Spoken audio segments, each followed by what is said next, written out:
Anyone who came to the lecture yesterday will be aware that we're in the presence of a scholar and thinker of real originality. By applying what we can call diaspora theory to 19th century African American artists, Kobena Mercer has opened up the field in a striking and persuasive way. Such insights are the product of a remarkable career over 2 decades in which he has been at the forefront of cultural studies. Though originally trained as a painter at St. Martin's in London, Kobena's PhD was in sociology at Goldsmiths College, also at the University of London. His first book, Welcome to the Jungle, 1994, was largely, though not exclusively, concerned with what he calls the cultures of hybridity in Britain, with its extensive immigration from the Caribbean.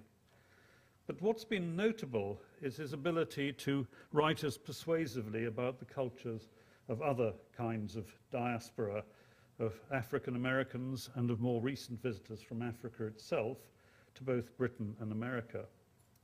But he's always reaching beyond these limits, not only in the present series, but in a forthcoming publication entitled Art History After Globalization, Formations of the Colonial Modern.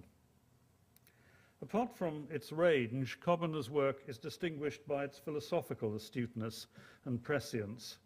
He's written most eloquently, for example, on the artist Adrian Piper, who did a PhD on Kantian philosophy at Harvard, unpacking the very complex relationship between her philosophical and artistic concerns.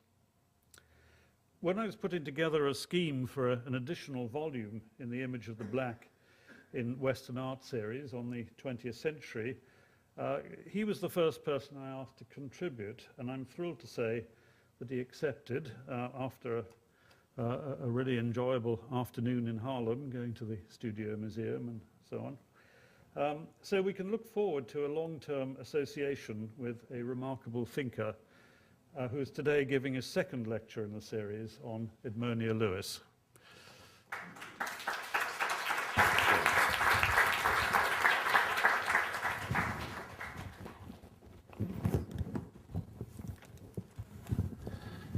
Well, good afternoon. Thanks very much for the introductions, both to Skip and to David. I can't really emphasize enough how honored I feel to be contributing these lectures, especially as it's such a pleasure. I'm really talking about art, which is my definition of fun. It's something I enjoy to do. Those of you who might be familiar with things that I've published are aware that I'm primarily based in modern and contemporary. And as I mentioned yesterday, the 19th century is really new territory for me. And I just want to mention a couple of points in terms of, by way of a brief introduction of the topic overall, which is to deepen and extend our contemporary understanding of the cultural formations of diaspora. First of all, in relation to art history, which I think tends to perceive questions of cultural difference against a fairly shallow historical backdrop, primarily seen as being contemporary issues brought about by recent migrations and so on.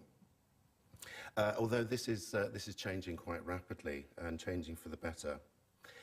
And also, I think to introduce elements of diaspora theory to art history is important to counteract what Michelle Wallace at one point called the problem of the visual in African American studies, although they're certainly not limited to this sphere alone. They're present in Caribbean studies, and I think perhaps the neglect of the visual arts in Paul Gilroy's Black Atlantic of 1993 also indicates some of the problems in thinking of representation simply as being reflective or secondary, whereas the approach that myself and others have tried to sort of put forward is one in which representation is primary and constitutive in our experience of social reality. So those are sort of two of the aspects that have really motivated my interest in exploring the 3 artists of the Black Atlantic in the 19th century period.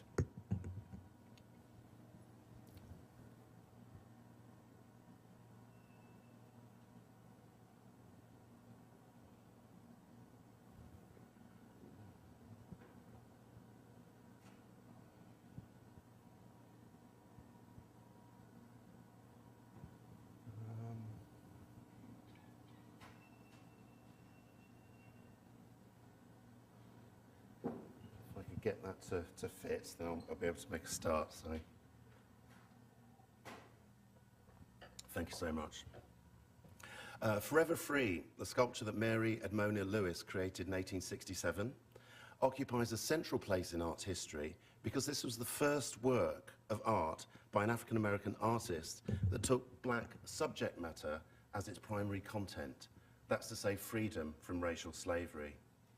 Settling in Rome in 1866 and living in Italy up to her death circa 1911, the arc of Lewis's life story places her very much in a Black Atlantic setting.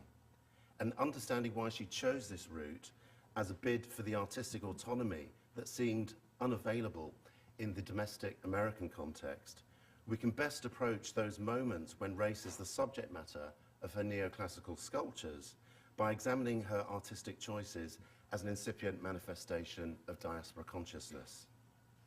The audacity with which Lewis acted upon her desire for autonomy has led previous studies to give a very strong emphasis to her biography, which is understandable given her exceptional standing as the only black female artist of the 19th century to receive international attention.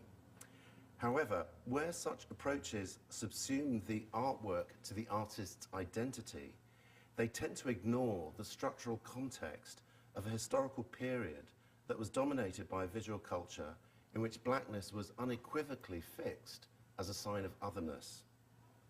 Conversely, the social history of art lays out the ideological continuities between paternalist discourses of white abolitionism and representations of race that were produced under colonialism. But what often falls from view on this account is precisely the agency of the will to form on the part of black artists who attempted to articulate a potential alternative or counter-discourse. So taking a close look at 3 selected works from her oeuvre, we find that the dialogical method offers us a wider understanding of the problem of structure and agency in which Lewis's body of work is embedded as an initial reply to the image of the black as the other of modernity. Kobe, she's meant to be black, right? The crowd being female? We're going to come on to that in very substantial terms momentarily. Keep looking at her and thinking Little Eva. Uncle Tom's got younger and went on a diet, and there's Little Eva there crouching at his feet. So 19th century perceptions of black female bodies were rarely neutral or value-free, to say the least. Debates on the aesthetics of beauty and ugliness that had begun in 18th century discourses on race filtered into the science of anatomy, such that in 1910 a young African woman was publicly exhibited throughout Europe as the Hottentot Venus. But if Saatchi Bartman was primarily regarded as a living specimen of black alterity, then the case of Phyllis Wheatley underscored a related debate about what black artistic talent meant for the defense of slavery. Having published her poems in London in 1773 under the patronage of Selina Hastings, the Countess of Huntingdon, Wheatley was read as a poet, but to what extent was her art interpreted not primarily for its aesthetic value, but as a living refutation of the racialist worldview, that is to say, as evidence of the equal capacity for literacy on the part of the Negro. Producing neoclassical art some 100 years on, Lewis was a black woman artist working in the long shadow cast by the double bind of heteronomy arising from the social relations of abolitionist patronage. While Boston abolitionists supported her ambitions, Lewis was also symbolically alienated from the products of her own creative labor by context of public reception in which the agency of her intentions as an artist was made secondary to someone else's agenda about the abstract question of Negro competence in Western arts and letters. So Lewis's sculpture reveals how struggles for the representation of black selfhood were conditioned by the prior existence of a symbolic universe in which blackness was visually over-coded as a sign of absolute otherness. But it seems precisely on account of her privileged position as the first black artist to choose black subject matter as the manifest content of her work that Lewis is vulnerable to the contextual reductionism of the social history of art, and also the biographical reductionism associated with some aspects of feminist scholarship. Building on insights generated by these approaches, while critical of their blind spots with regard to the underlying issue of structure and agency, for it needs to be pointed out that black content in Lewis's oeuvre is as scarce as it is in Duncanson and Tanner. I want to suggest that her groundbreaking acts of appropriation, which introduced a different and dissenting voice into the language of neoclassicism, cannot be fully understood until we also take account of the contradictions inherent to both abolitionist patronage and to the visual codes of abolitionist iconography itself. Only by bringing a dialogical approach to the aesthetics of double voicing in Forever Free, and to the semiotics of critical indirection in Hagar and The Death of Cleopatra, can we begin to truly appreciate the scale of the task that Lewis's work addressed, to transform object into subject, in the words of Michelle Cliff's 1987 essay on black women artists. For my part then, I want to suggest that examining the intertextuality that links Lewis's neoclassicism to mentor figures such as Harriet Hosmer, and also to artists who acted as her iconographic adversaries, and I'm thinking here of William Wetmore Story. All of this directs our attention towards the complex phenomenon in the art history of the modern black diaspora that I refer to as asymmetrical code-sharing. The word in language is half someone else's, as Bakhtin states in The Dialogical Imagination, and I want to quote the passage in full to make the question of method explicit. It becomes one's own only when the speaker populates it with his own intention, his own accent, when he appropriates the word, adapting it to his own semantic and expressive intention. Prior to this moment of appropriation, the word does not exist in a neutral or impersonal language, but rather it exists in other people's mouths, in other people's contexts, serving other people's intentions. It is from there that one must take the word and make it one's own, end quote. Now, sculpture and painting form a visual language that is unlike that of poetry and the novel in many substantive respects. However, if the concept of asymmetrical code-sharing foregrounds the manner in which conflicting utterances are generated from one and the same set of conventions, then the resulting quality of multi-accentuality that imbues this shared system of signs with contested meanings can never be the product of one single act of appropriation that is made just once and for all time, but rather indicates a process of ongoing struggle or agonism in which competing accents aim to direct the signifying chain, which in this case is the visual codes of neoclassical abolitionist sculpture, towards one set of connotations and not another. Once Edmonia Lewis's work is repositioned into such a hermeneutic framework, we can begin to see how the contradictions of abolitionism set limits to the artistic autonomy she struggled to achieve, even as her initiative as an agent of appropriation inaugurated an allegorical mode of black self-representation that resulted in subsequent generations in a work such as Ethiopia Awakening by Meta Warwick Fuller in 1914. But before we can get to that point in the story, we need to consider the extent to which Lewis's immersion in the abolitionist milieu influenced her professional entry into fine art production while she was still in her late teens. So I want to begin by saying a little bit about her apprenticeship in Boston. Arriving in Boston to begin her apprenticeship in 1863, Edmonia Lewis entered the fine arts through the formal education she had received at Oberlin College, rather than the artisanal route that was more predominant amongst African-American artists of the first half of the 19th century. Born to a black father and a Chippewa mother in 1845, she was orphaned at an early age and raised in a Native American community near Niagara Falls, before her brother funded her education at a Baptist abolitionist school up to 1858.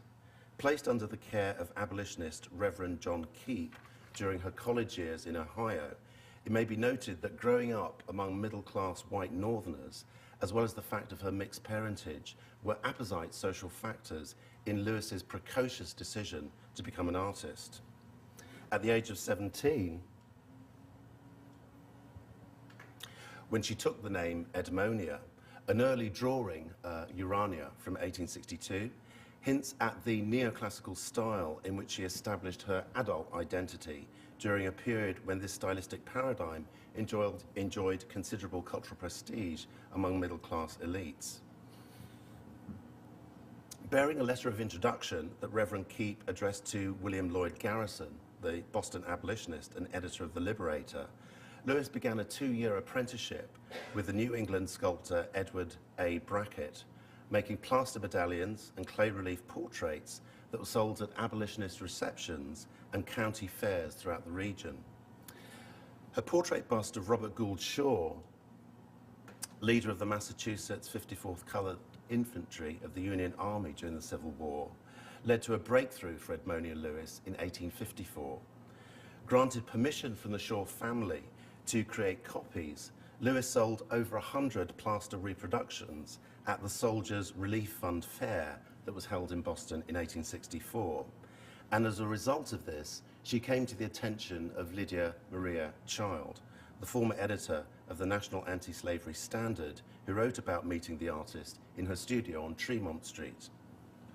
Lewis had generated considerable income from the Shaw portrait, which was in fact augmented by a commission from Shaw's family to produce a copy of the bust in marble. But what was equally, if not more important, in Lewis's encounter with Child was the latter's articles, including a piece that appeared in The Liberator, because these facilitated Lewis's contacts with Harriet Hosmer and Anne Whitney, 2 American women artists who both encouraged her to study in Florence. So equipped with the means to travel by the abolitionist support she had received in New England and driven by a strong sense of self-determination, Lewis embarked upon her voyage to Italy in August 1865, just over the age of 20.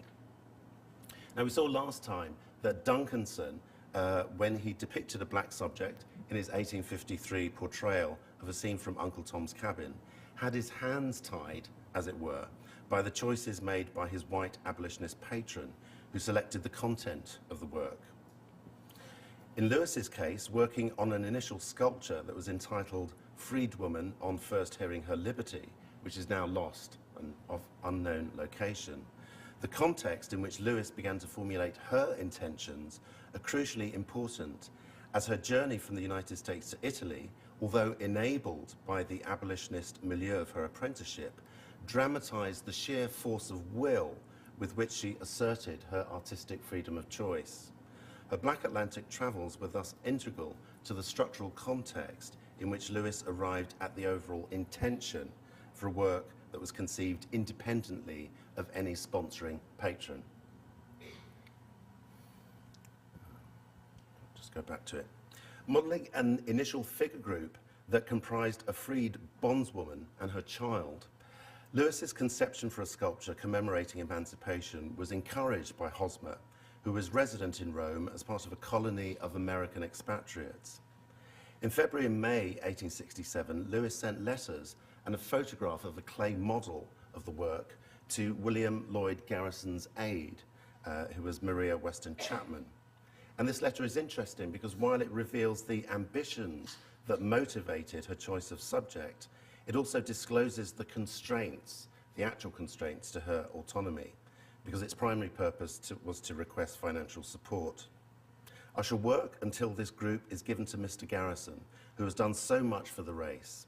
If every black man in the United States would give a penny each, I could very soon be able to do my part. Concurrently working on 2 other figure groups, Lewis's aim was to have Morning of Liberty cut in marble. Borrowing money to fulfill this goal, she then shipped the work, along with the bills for the marble, the carving and the freight, to Samuel E. Seward, who was a wealthy abolitionist lawyer and one of Garrison's inner circle. So as a result of this audacious action, Seward was forced to pay $200 in customs duty to prevent the sculpture from being auctioned off. And only reluctantly did he agree to Lewis's suggestion to raise funds by public subscription. And having been funded in this way Forever Free was unveiled in a ceremony at Boston's 12th Street Baptist Church, where it was dedicated to the African-American pastor, Reverend Leonard A. Grimes. So in the audacious act whereby the statue was simply sent without notice, Lewis announced her bold artistic intentions, but at the same time, in her material dependence upon abolitionist patronage, she revealed the heteronomy of her precarious position in Italy. Hence, I think the first question we need to ask with regards to the structural conditions under which this sculpture was produced is this one.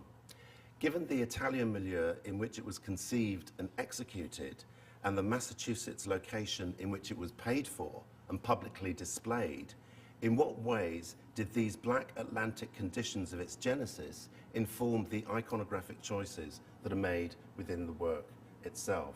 So let's take a closer look at the Black Atlantic genesis of Forever Free. Measuring some 41 inches, about 3.5 feet, the sculpture pairs a standing male figure on the right, raising a manacle with broken chain in his hand, with his right foot placed over the iron ball from which the chain has been severed, with a kneeling female figure on the left, whose hands are clasped together in gratitude.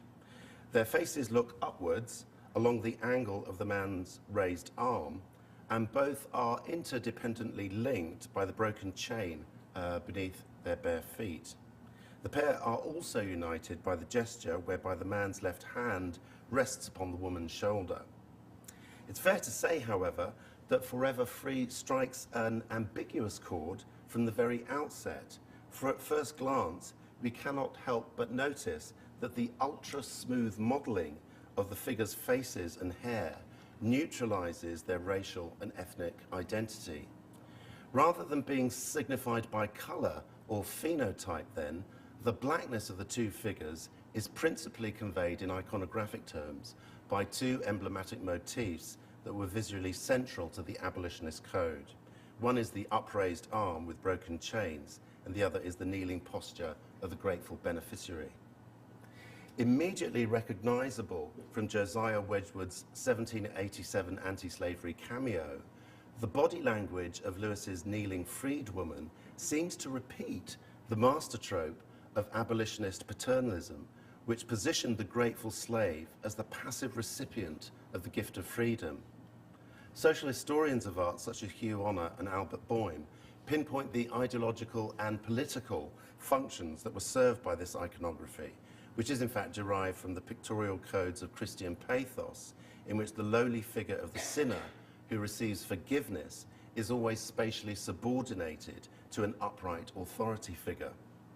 By implying that freedom was given to slaves through an act of Western munificence, abolitionist imagery glossed over concrete struggles in which emancipatory action was actively taken by former slaves themselves. Abolitionist codifications were also highly self-serving in the sense that white male subjects were positioned as the heroic, liberating agents of freedom, while the agency of other social actors in the struggle to abolish slavery was rendered invisible. In Wedgwood's medallion, the white male hero of history is absent from the visual field, but he is nonetheless metonymically present as the implicitly upright personage to whom the lowly figure of the crouching slave directs his gesture of gratitude. Now, in Forever Free, perhaps I'll just go back to that, Lewis makes a crucial transposition of gender by recasting the supplicant as a freed black woman. As the art historian Judith Wilson points out, the gendered icon of the black female supplicant carried a range of alternative meanings within abolitionism, because following its first appearance in 1826 in the United Kingdom as an emblem of the Ladies' Negro Friends Society of Birmingham, it also signified a proto-feminist outlook in which white female anti-slavery campaigners identified the cause of black emancipation in alignment with their own aspirations for democratic rights. Just as Wedgwood's icon functioned as a logo, as it were, for the discourse of abolitionism, and was widely reproduced on coins, stationery letterheads, and even crockery, as it was disseminated across the visual culture of the North Atlantic to serve a propagandistic purpose. So the alternate image of the kneeling black woman appeared in needlework and other items of material culture that was conventionally associated with the domestic sphere. Now, Lewis may not have been aware that the African-American engraver, Patrick Reason, had depicted the female supplicant in his rendition of the Kneeling Slave in 1835, which is a print that predates his more well-known 1839 engraving that shows the more conventional male figure. But she may well have been familiar with the frontispiece engraving that appeared in the 1833 book by Lydia Maria Child, which you see on this side, entitled An Appeal in Favor of That Class of Americans Called Africans. So on the one hand then, Forever Free addresses the politics of emancipation in a dual-accented voice that indirectly speaks to struggles for female equality alongside its manifest portrayal of black slaves freed by the 1863 Emancipation Proclamation. While the kneeling woman conveys gratitude, and let's bear in mind that Lewis also produced a portrait bust of Lincoln, the asymmetrical pairing of male and female figures does not signal an uncritically affirmative response to abolition so much as it implies that black freedom is politically incomplete without the emancipation of women. The title given to the piece upon its arrival to the United States was a widespread Civil War refrain which had found its way into the 1863 legislation as a result of actions taken by Union Army generals who issued documents to South Carolina, Georgia and Florida slaves in 1862 that declared the bearer to be free and forever absolved from all claims to his services, as Alboin points out. And indeed, the stop-start process of legal emancipation was keenly observed by African-American essayist and novelist William Wells Brown in his documentary account of the Negro in the American Rebellion. This is of 1867. The dominant issue for Brown, and indeed many others, was the compromised character of the post-Civil War settlement.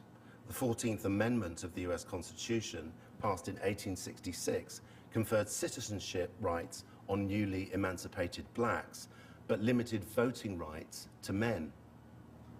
In light of evidence that Edmonia Lewis was known amongst African-American women activists as the black feminist campaigner Mary Ann Carey referred to her in an 1869 speech to the Colored National Labor Union, we should first of all qualify what double coding actually means here.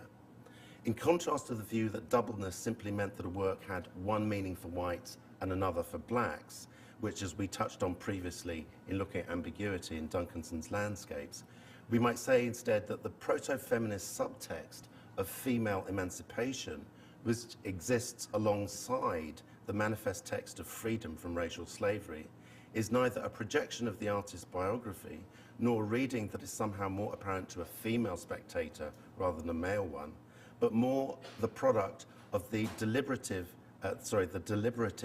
selection and combination of iconographic motifs that Lewis drew from the Abolitionist Code and then rearranged.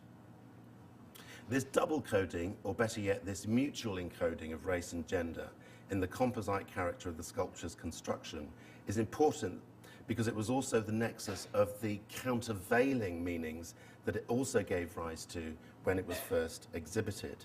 Let me just go back to it.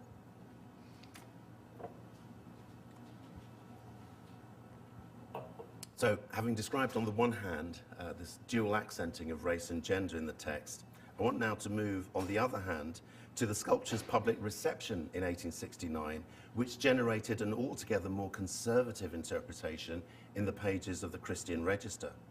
The protective gesture, whereby the standing man lowers his left hand to the kneeling woman's shoulder, confers a patriarchal role upon the newly enfranchised male black citizen, which is also reinforced by his vertically superior position within the composition.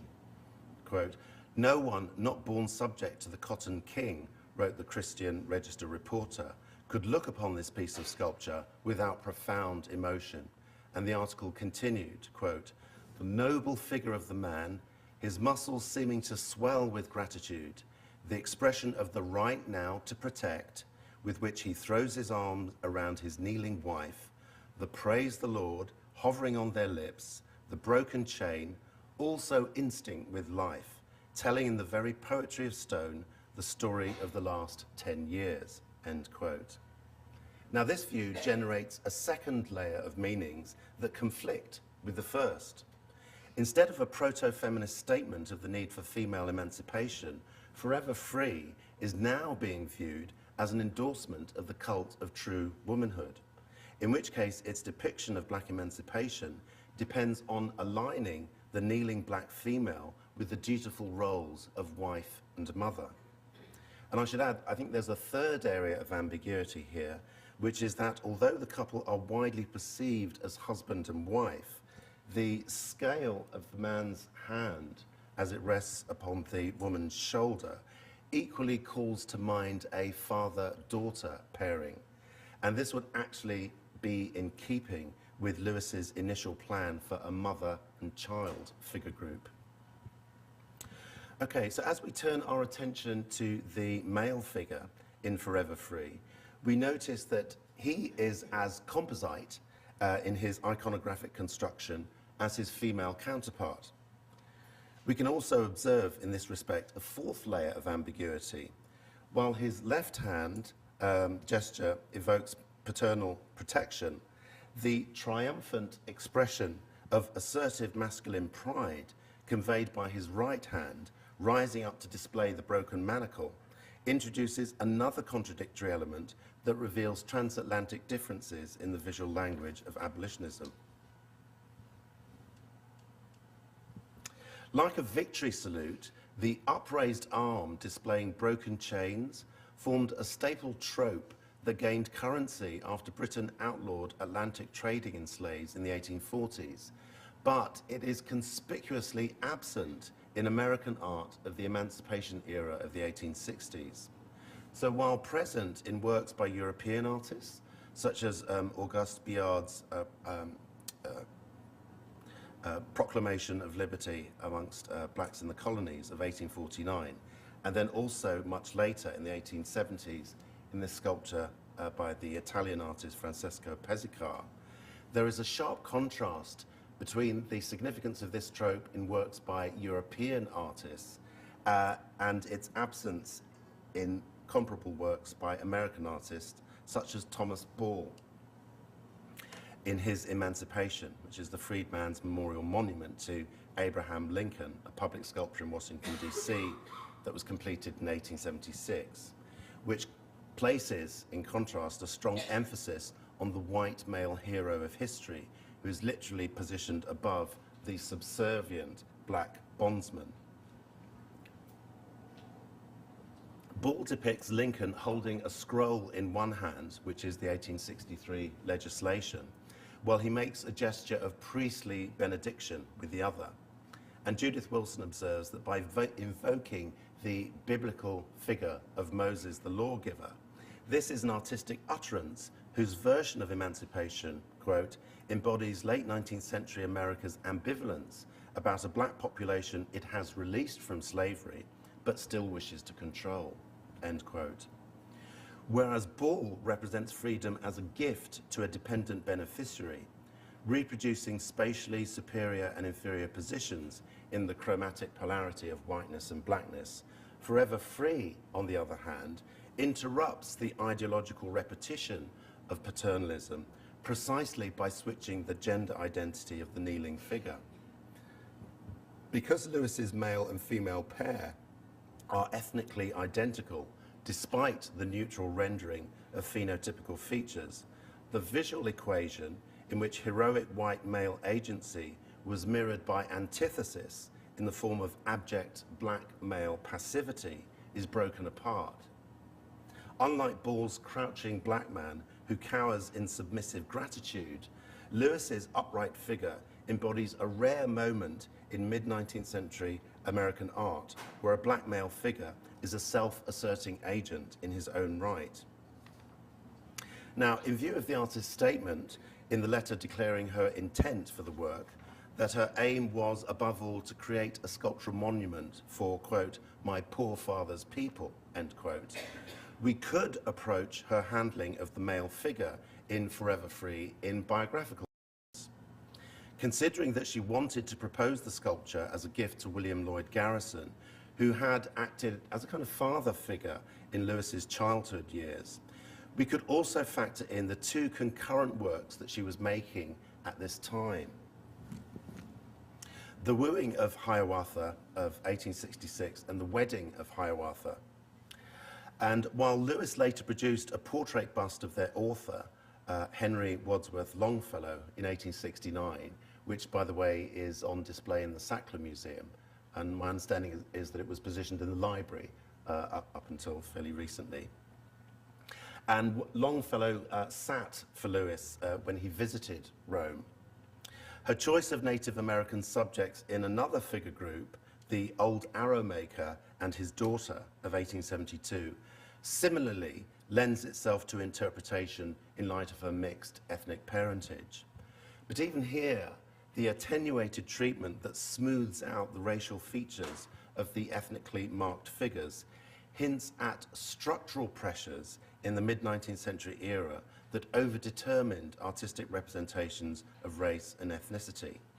And I think for these reasons, it might be more valuable as an alternative to personality-driven biographical explanations to compare and contrast the iconographic ambiguities thrown into relief by issues of masculinity and femininity in Forever Free to a contemporaneous work that also tested the limits of abolitionist iconography. John Quincy Adam Ward's Freedman of 1863 is a life-size bronze that commemorates the same epoch-defining moment as Lewis. It depicts a black man bearing a broken manacle in one hand, while the other grasps the tree trunk on which his body rests. This was widely acclaimed as the first portrayal of a Negro subject to be exhibited at the National Academy of Design. And Hugh Honor notes, in fact, that, quote, by showing him without clothes and in the pose of one of the most famous antique statues, the Belvedere torso in the Vatican, Ward enrolled him in the ranks of classical heroes, ennobling him, if at the same time distancing him from the problems of everyday life in the United States, end quote. To the extent that Freedman has a double aspect, looking up in optimism and yet captured in a tense pose as though he were a fugitive pausing for a respite, it complements Forever Free by virtue of the way these contrapuntal tensions suggest that the process of emancipation was not fully resolved. Both Ward and Lewis invested in the trope of nobility imparted by neoclassical codes, but it's crucial to observe that both sculptures imply that emancipation is an incomplete state of tension among contradictory forces. In each case, such a critical standpoint is conveyed by the visualization of masculinity that literally contradicts, that's to say, speaks against, artistic conventions which suggest an idealized state of harmonious resolution.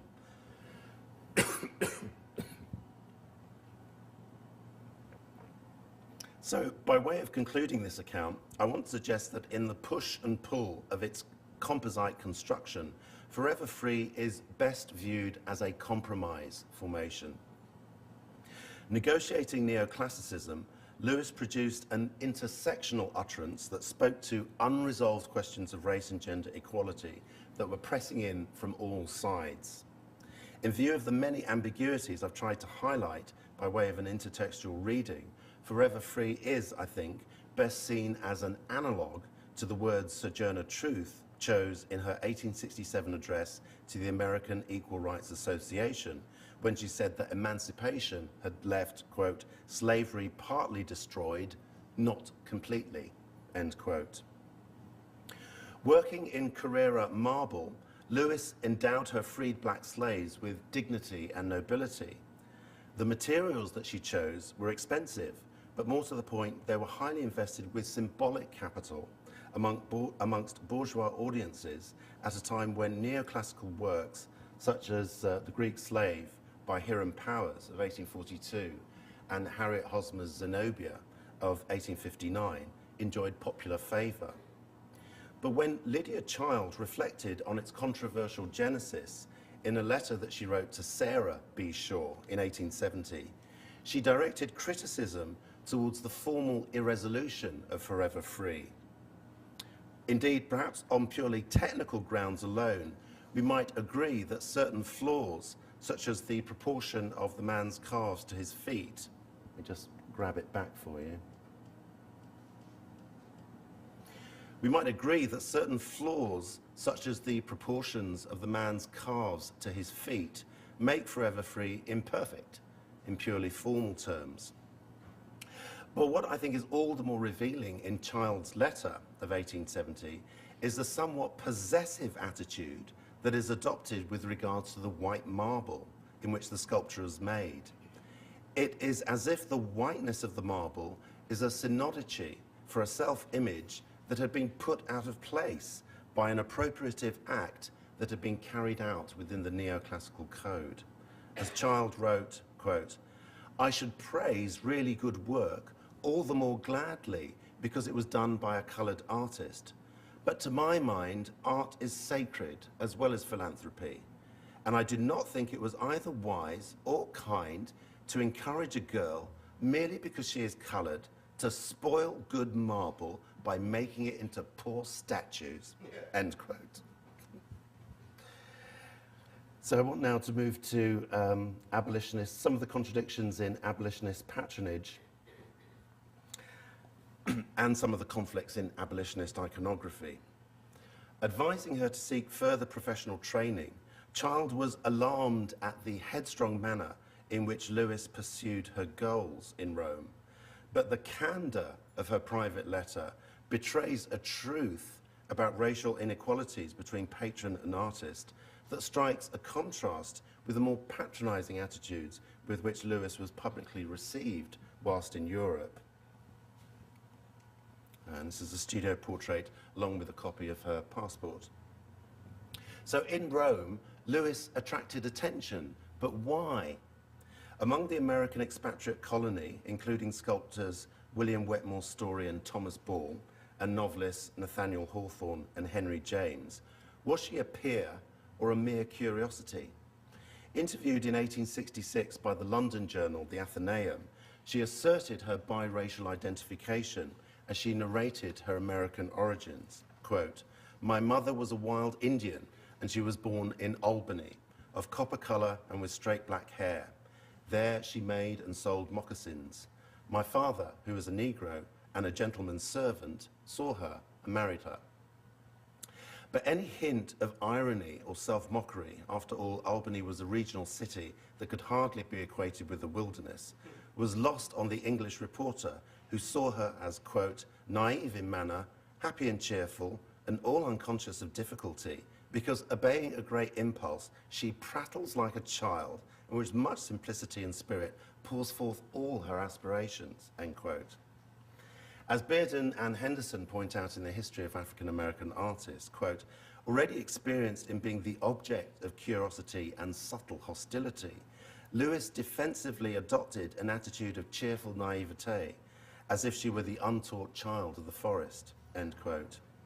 And even after many years in Rome, they add, quote, "tourists who bought her medallions, small busts or copies of Roman busts, sometimes demanded to watch her work, unable to believe that black people were capable of artistic creation," end quote.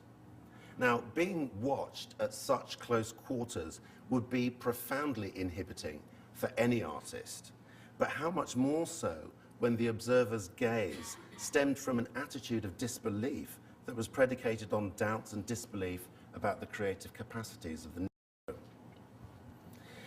Discussing mid-19th century debates where anti-slavery arguments for the equal mental capacities of blacks were pitched against the pro-slavery status quo, Al Boym reveals the motives for abolitionist patronage in the arts, noting that, quote, "Lewis so impressed Boston abolitionists with her native skills that they quickly paraded her as an example to put the lie to the racist imputation of artistic incapacity," Indeed, the Christian Register report that had discerned Praise the Lord emanating from the sculpture actually spent less words describing Forever Free than in evoking a mood of pathos around the object of curiosity who had sculpted it.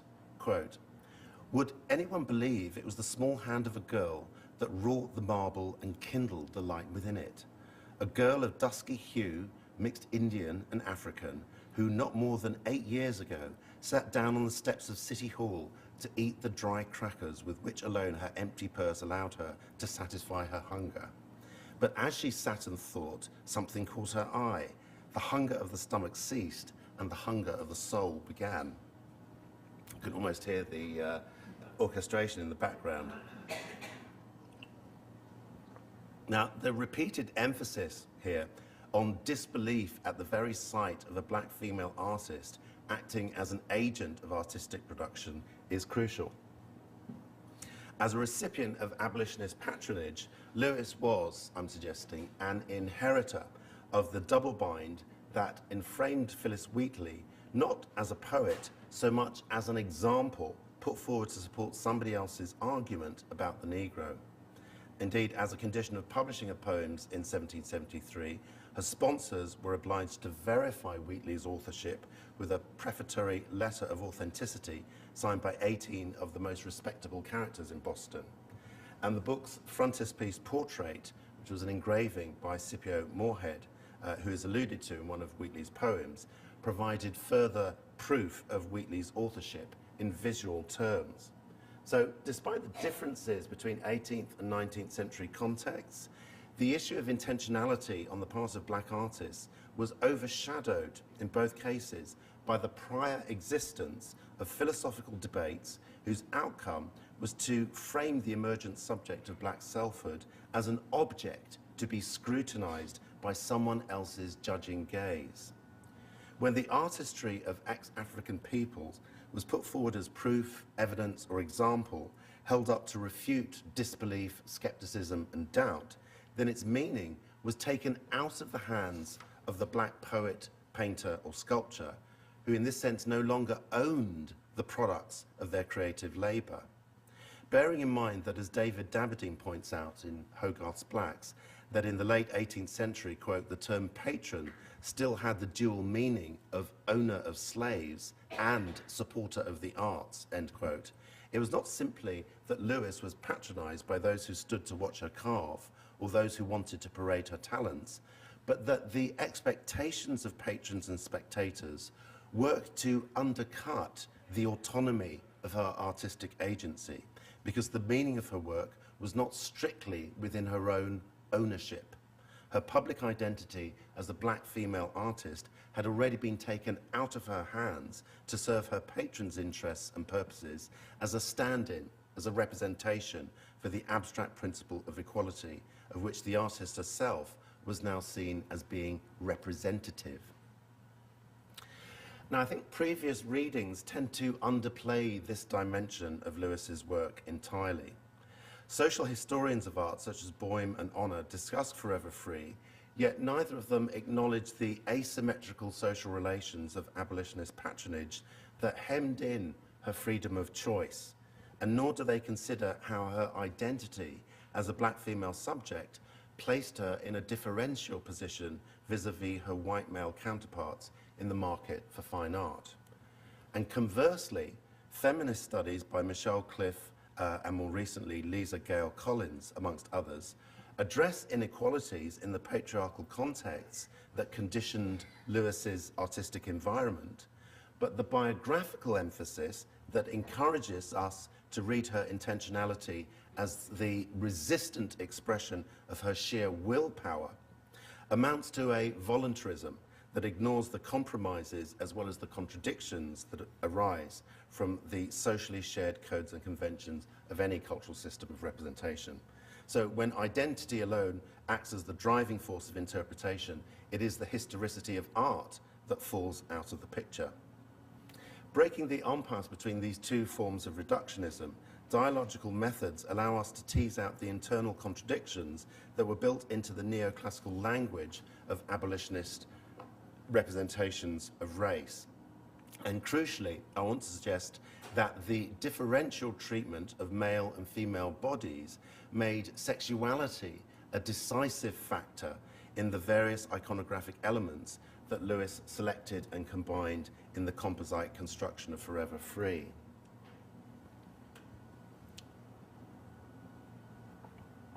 So having said something about the contradictions of abolitionist patronage, I now want to focus on some of the contradictory features of abolitionist iconography.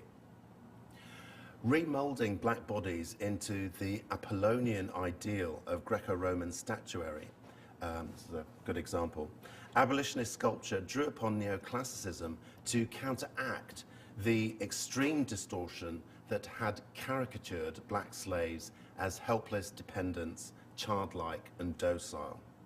So outwardly portraying the Negro as embodying Western ideals of bodily perfection, the goal was to impart attributes of dignity, nobility, and spiritual equality among the races. But there was an inward conflict with the paternalist ideology that regarded blacks as social dependents. And here it might be apposite to bear in mind that many abolitionists shared this premise with their pro-slavery adversaries.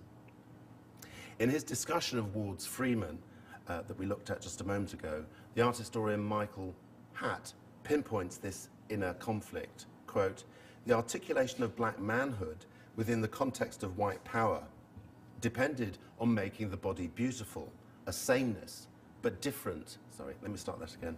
"The articulation of black manhood within the context of white power depended on making the body beautiful, a sameness, but submissive, different.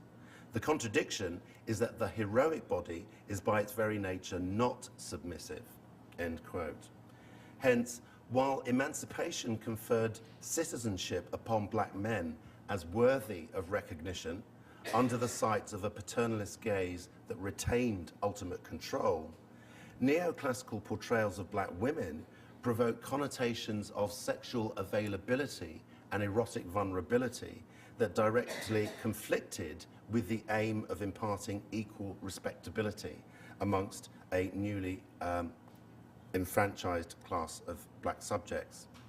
And this gender differential is seen quite graphically in a sculpture such as Abolition of Slavery of 1877 by Giacomo Ginotti, which was produced in a European context, in strong contrast with the American environment, where black female nudes simply did not feature in public sculpture.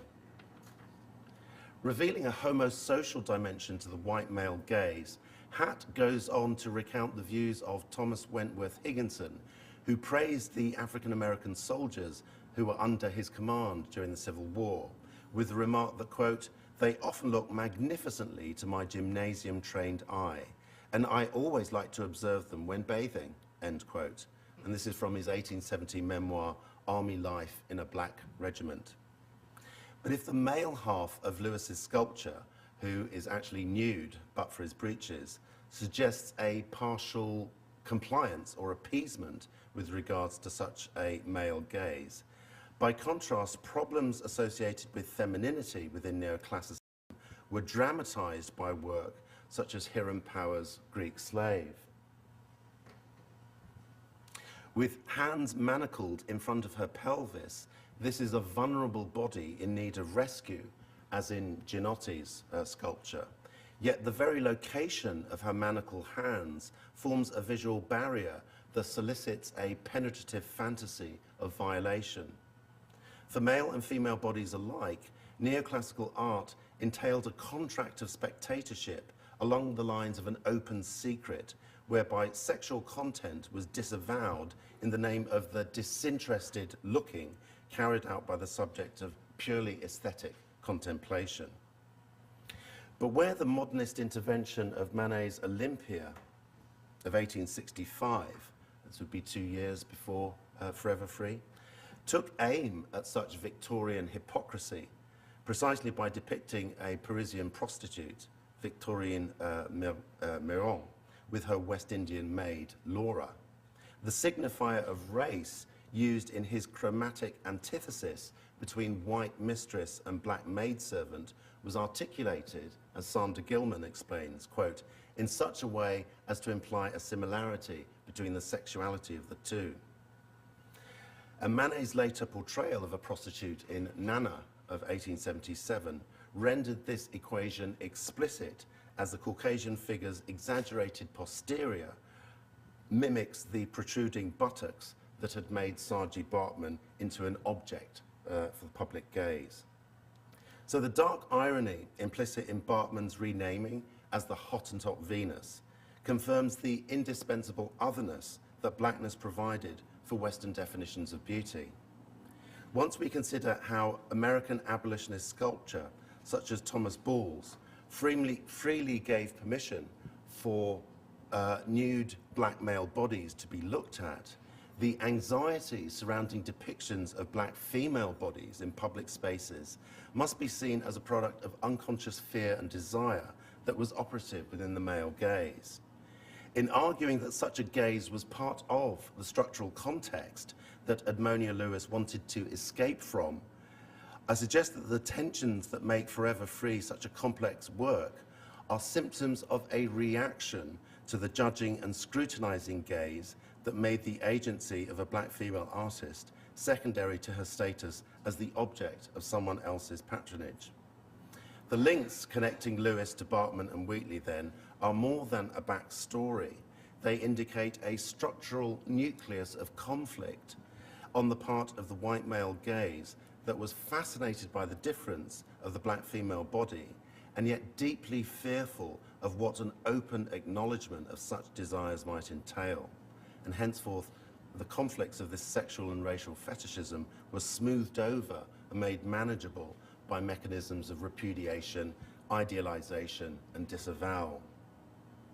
So on this approach then, considering the ways in which abolitionist iconography reproduced the otherness of black bodies, even as it imbued them, or it aimed to imbue them with dignity and equality, and considering how the heteronymous demands of patronage similarly re-inscribed social inequalities after emancipation, we should say that it was this conflicted structure within the symbolic context of Western culture itself that ultimately proved to be overwhelming, something that was far more powerful than any one single artist could hope to overturn.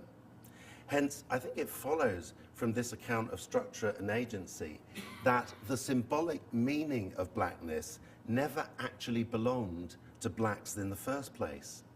For under the conditions of diaspora, where difference was equated with otherness, the sign of blackness existed first and foremost under other people's eyes, serving other people's needs in other people's contexts, to paraphrase Bakhtin.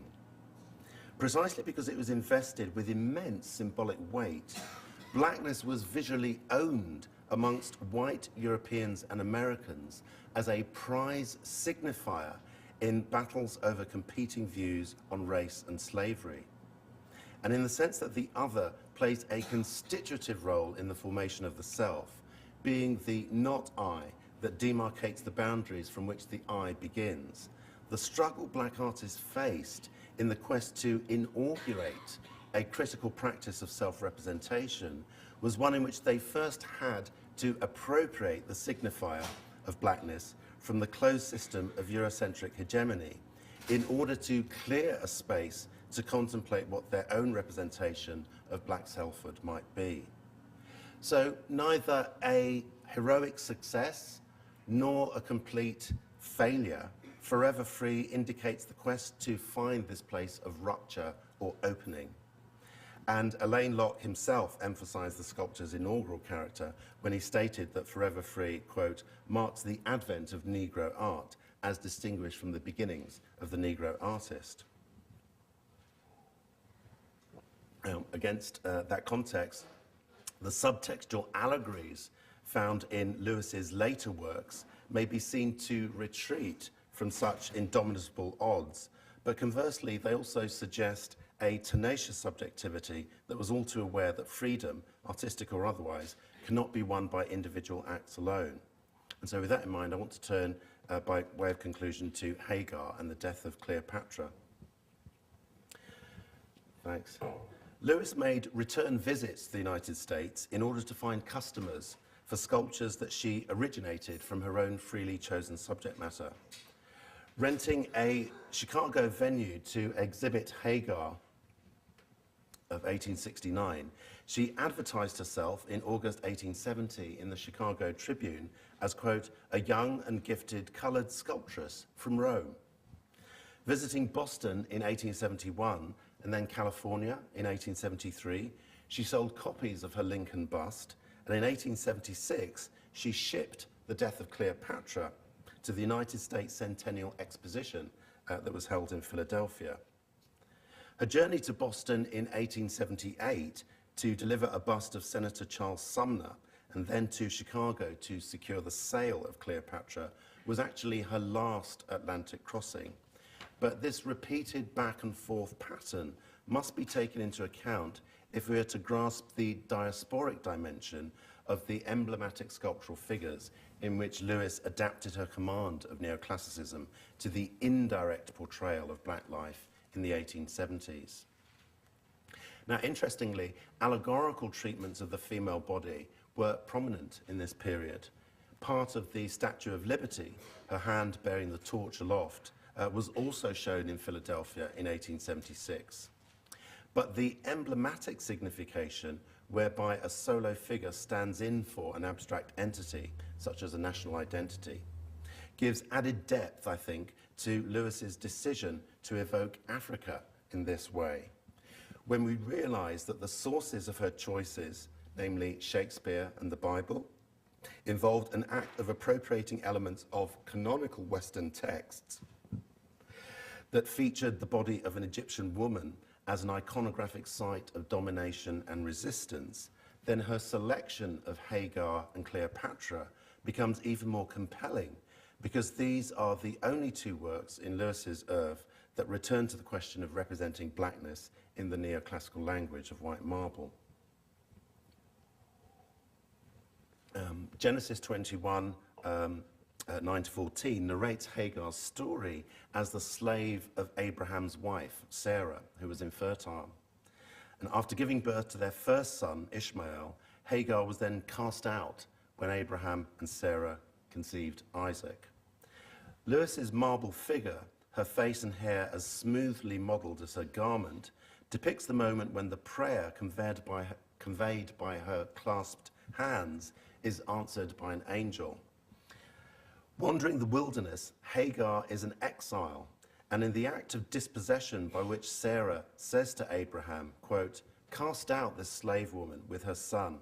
The son of this slave woman shall not be heir with my son Isaac, end quote.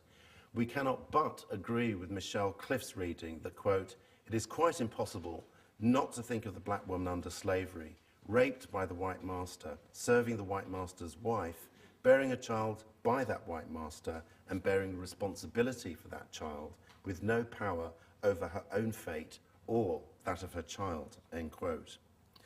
But where biblical narrative is a generative site of African-American exegesis, giving rise to a hermeneutics of parable and allegory in which diaspora life is communicated through indirection in secular and spiritual practices alike, then I think what matters most about Sarah's rejection of Hagar in the context of the 1860s, when Lewis produced this sculpture, was its commentary, as Judith Wilson observes, on the divisive consequences of the unresolved post-Civil War settlement.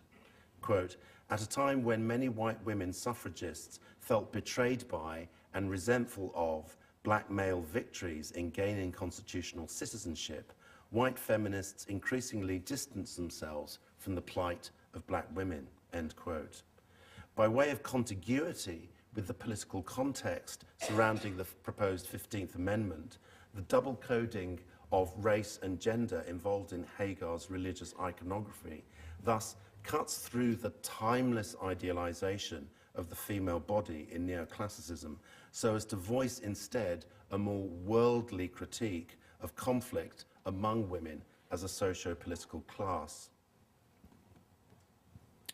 The Egyptian figure of Cleopatra, having passed from history into mythology by way of Shakespeare's play of 1623, is similarly restored to the world historical stage by the way in which Lewis critically handles semantic indirection. And when it was first exhibited at the 1876 Philadelphia Centennial, it was unwittingly thrown into competition with a rival depiction that was put forward by William Wetmore Story. And the iconographic clash or dissonance between these two sculptural renditions of Africa is, I think, highly revealing. That's Story's version alongside an advertisement of the 1876 exhibition. In his Cleopatra of 1869, Story handles the death scene as a tragedy. The body language of fatalistic resignation repeats the feminine passivity that he had earlier employed in Libyan's Sibyl. And in this work of 1868, Story's express intent was to render, quote, the pure Coptic head and figure, the great massive sphinx face of the African, end quote, in an allegorical nude that, as he put it, had, quote, nothing of the Venus about it, end quote. And hence his Libyan Sibyl, quote again, is looking out of her black eyes into futurity and sees the terrible fate of her race, the fate of enslavement.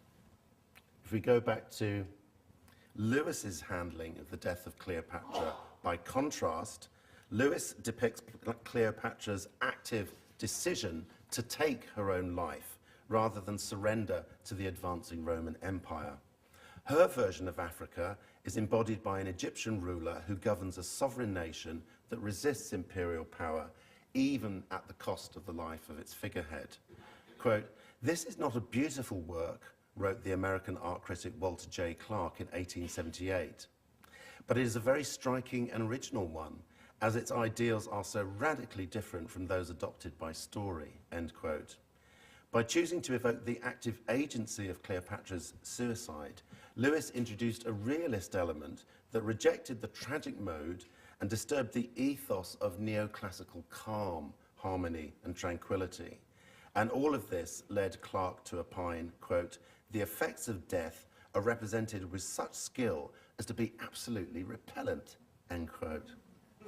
While some viewers turned away from Lewis's absolutely repellent illusions, others intuited the significance of her allegorical subtext all too well. John P. Sampson, an African-American minister from Ohio, who wrote in the Christian Recorder, the journal of the African Methodist Episcopalian Church, praised, by contrast, the death of Cleopatra as, quote, "a magnificent work of art." He described the artist as, quote, "a downright sensible woman, a devoted lover of her race," end quote. And yet he noted, after meeting with her, that she was angered, quote, "by some of her own people who came to criticize her work, of the merits of which they know nothing," end quote. In paraphrasing the conversation they had at the 1876 centennial, Sampson said, quote, "Instead of fooling here with our people aping the prejudices of the whites, I am going back to Italy to do something for the race, something that will excite the admiration of the other races of the earth," end quote. In this respect, the double-voiced accentuation of Cleopatra as a work that, like Hagar, simultaneously addresses issues of race and gender, gives us two overlapping aspects of the Black Atlantic context that inform Lewis's neoclassicism.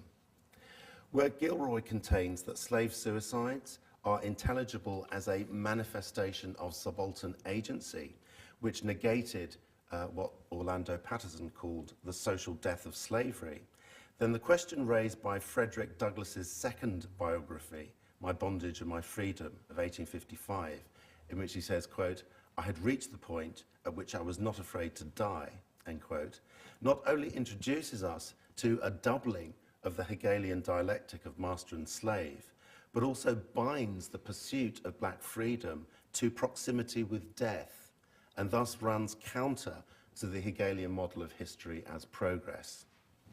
If this suggests one mode of identification between the artist and the mythic Egyptian monarch, then there is another, for after all, this is a double scene. And this is another identification arising from a gynocentric relationship that becomes apparent once Lewis's Cleopatra is intertextually compared to Hosmer's Zenobia, which is a depiction of the Queen of Palmyra as a Roman captive in shackles.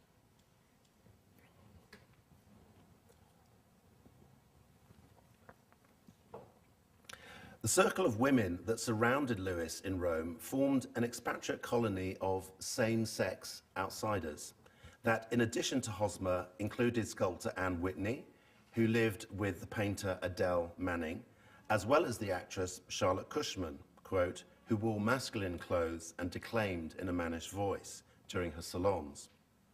Although Lewis's sexuality remains uncertain, it is, I think, relevant to note that the very reason that she had been shut out of Oberlin College as a young woman was because of allegations of poisoning two fellow pupils with cantharides, which was an aphrodisiac, colloquially known as Spanish fly.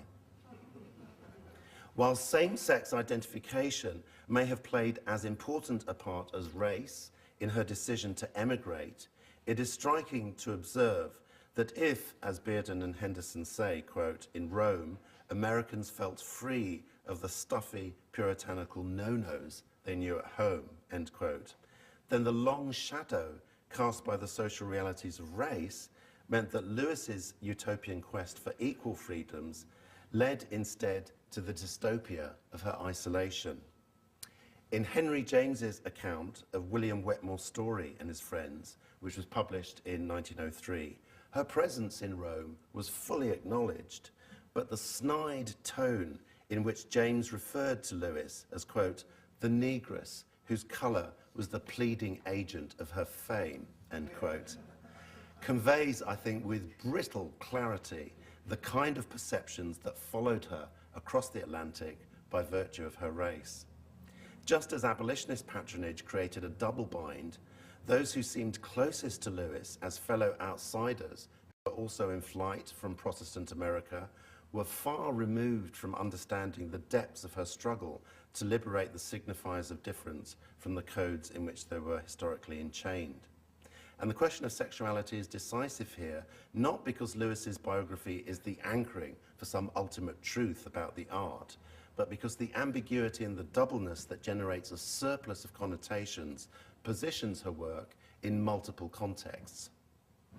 Employing Stuart Hall's distinction between the relations of representation and the forces of representation, which turns on distinguishing race as a factor in access to the apparatus of representation, and then on the other hand, the decisions that black artists make once they are inside the social institutions of art, then the asymmetrical code sharing that produces ambiguity and doubleness as a characteristic of diaspora cultural expression leads us, I think, to a provisional conclusion in the following way. Whereas Duncanson acted on ambiguity as a carapace, a Trojan horse, if you will, that allowed him to smuggle into his landscapes a multi-accentual subtext, Lewis adopted an outright war of position with regards to neoclassicism. Her assertive acts of appropriation opened up a space within a closed system of codes. And in this respect, I do tend to think of Forever Free as the Toussaint L'Ouverture of diaspora art history, in the sense that it is literally the opening. But the contradictions brought to light by her choices also help us to understand why she ultimately retreated from this confrontation. By moving towards a war of maneuver in which black self-representation would be produced on the basis of emblematic approaches towards the figurative language of the body, Lewis, therefore, opened a way to critically black reflections on the conditions of modernity. Oh, fantastic.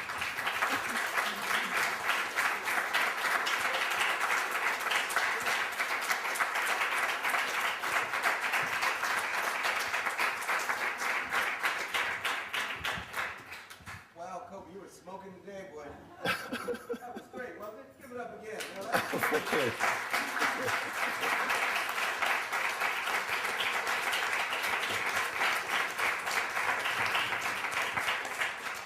that was marvelous.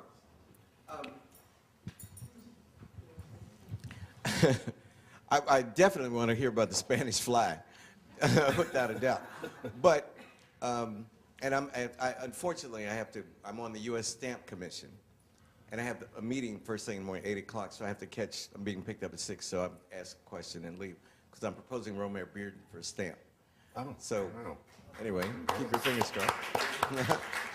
I'll let you know. That's confidential to 50 people. Was she really a Native American? I mean, she sounds like, you know, one of the biggest genealogists say that in African-American genealogy, there are 3 big lies. One of them is, my great-grandmother was an Igbo princess who, you know, some white man saw at the dock, and she never set foot, or, you know, her foot never touched the grounds of slavery. One is that my family, our ancestors never were slaves. We were always free. And it's tied to the first. But the third one is, my great-grandmother had high cheekbones and straight black hair. And that's been around a long, long time. So has anyone ever checked to see if her, you know, this story sounds like bullshit to me. Think about it. Like you said, Albany, the wilderness, please, you know, not happening. So I wonder if you, and she doesn't look like a mulatto to me, but I just wonder if anyone's ever checked, or if we have a picture of her mother or whatever. And then you could segue into the Spanish Fly. What documentary evidence do we have? It's limited at best, but there is the fact that all the major biographical accounts do concur on her mixed parentage. I bet they never looked. You know, it's easy to do. All we have to do is go back to the census. What was her father's name? Because he was free Negro, so there's a paper trail. Her father's name was not actually known. Really? And there is this more emphasis on her Native American mother in her biographical self-representation. But nobody ever saw her. Did she give her name? Not that I'm aware of, no. Okay. Now, the Spanish Fly, she gave Spanish Fly to 2 women? Yes. Well, this was the allegation, and this is why she was excluded from completing her studies at Oberlin. It was a legal case involving... Now, I know she got, I mean, it's famous that she tried to poison, but I never knew what she was poisoning them with. And what did it, you know, led her to get punished. But that's what it was, huh? Yes, yes. And this often, I think, obscures... It goes back to the question of biography that came up yesterday, how we understand the work. Because it happened so early in her life story, there's often a kind of distraction that takes place. The questions that are raised about her sexual orientation, her sexual identification, are raised, but somehow never resolved, never returned to, in looking at the iconography of the work itself. But she never married? No, she never married, and by all accounts, she lived alone as a spinster in Rome until she sort of disappeared, 1909, circa 1911. And what's the James story that you referred to from 1903? That's his biography of William Wetmore's story as a colleague. Oh, I see. So we have this rather alarming representation of Lewis from the point of view of that set in Rome. Well, I'm just so sorry I can't hear you on Henry Oswald Tanner tomorrow, but I'll watch the tape, and I'll give you a call tomorrow. Okay. Anyway, Thank you. Take good care of it. It's really. Questions?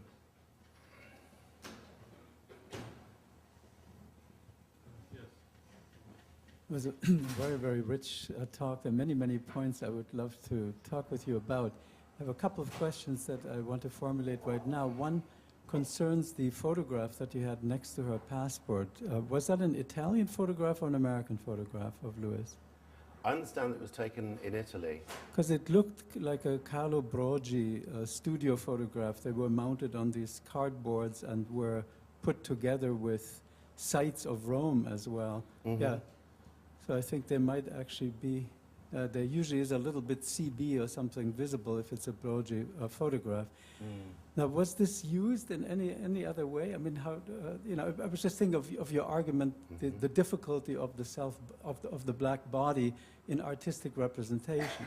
But these photographs, of course, were widely circulating in the 1860s particularly. So I just wondered whether there was any, what the context is in which you came across the photograph. The other thing is the Cleopatra's agency. I'd love to hear a little bit more about your reading of the Lewis sculpture as showing more agency. That you gave a foreshortened account of that. I would just love to draw you out on that. Okay. Well, in relation to the calling card, it's my understanding that that's how they're actually used. This was a way in which her entrepreneurial initiative would be demonstrated in terms of advertising her services as a sculptor and the works that she produced. By all accounts, she was unapologetic about her identity, describing herself as a coloured artist, coloured female artist from Rome. And this would be confirmed and indeed amplified by the visual use of her own image in the carte de visite, the calling card. The photos were taken by Henry Rocher in Chicago. Oh, okay. Okay, thank you for that clarification. There's nothing of the supplicant in the image. That's what I was struck by. Nothing of the... Of the supplicant figure, in the self-representation, it's really the Indeed, indeed, it really, it's a strident representation of her self-confidence as an artist, I think. Cleopatra, yes, it was a foreshortened reading.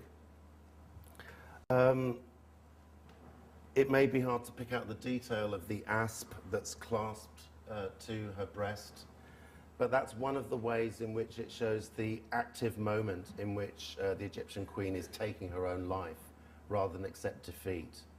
And this is what was noted at the time by, in the commentary from 1878, about its absolutely repellent realism, as opposed to Story's handling, which is sort of resigned, defeatist, fatalistic acceptance of destiny.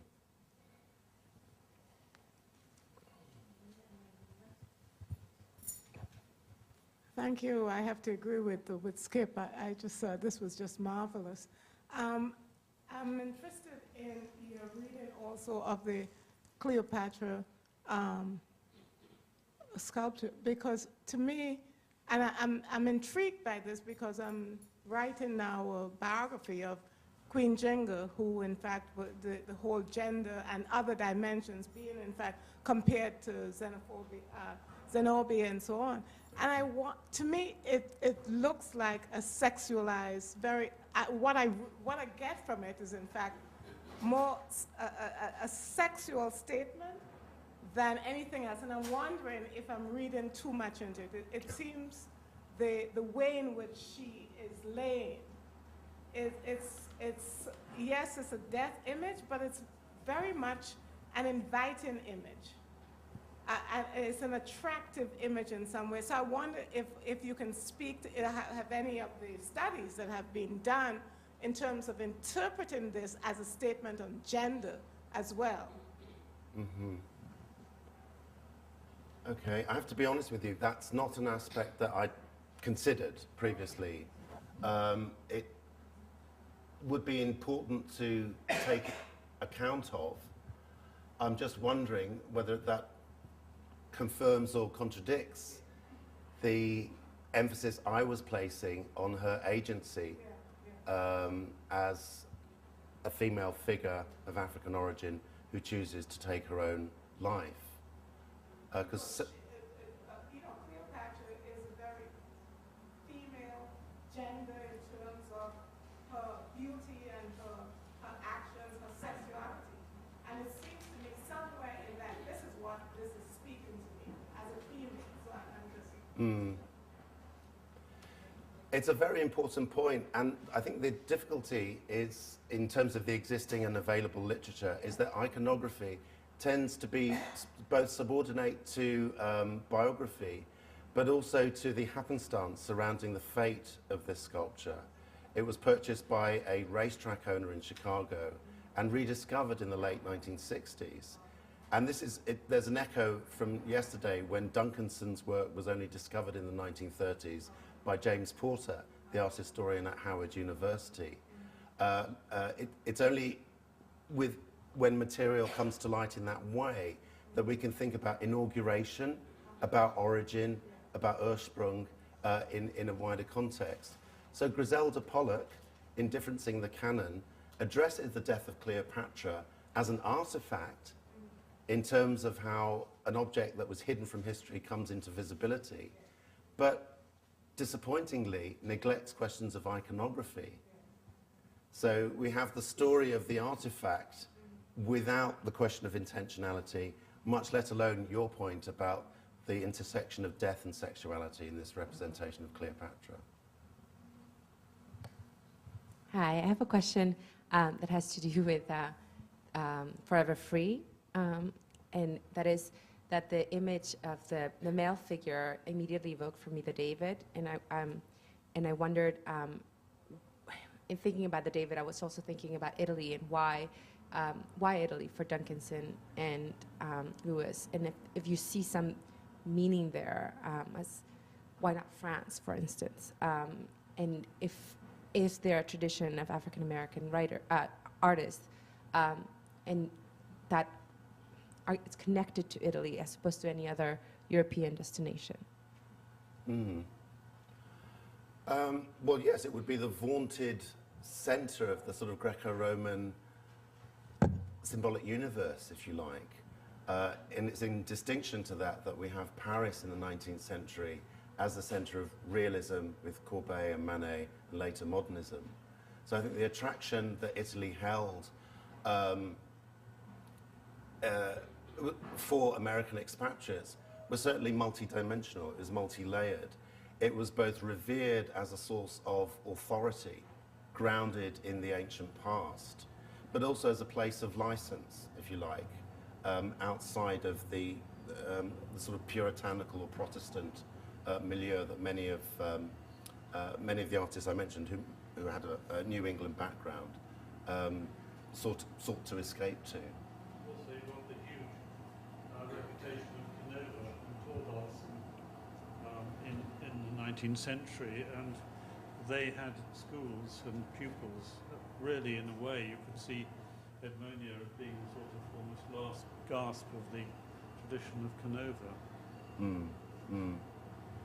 And I think that might have played a part in Child's concern about the need for more instruction, and a kind of this conflict that arose in her relation to her Boston benefactors between the audacity and freedom with which she pursued her autonomy, seeking to realize her intentions, and this concern about the training, the disciplining, as it were, in sort of classical and neoclassical traditions based in Italy.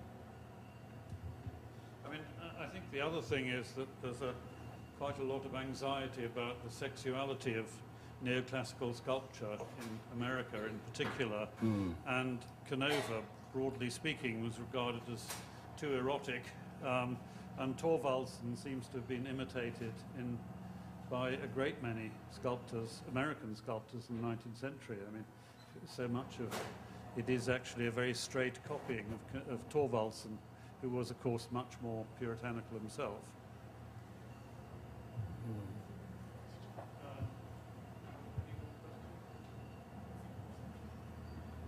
Okay, well, thank you very much.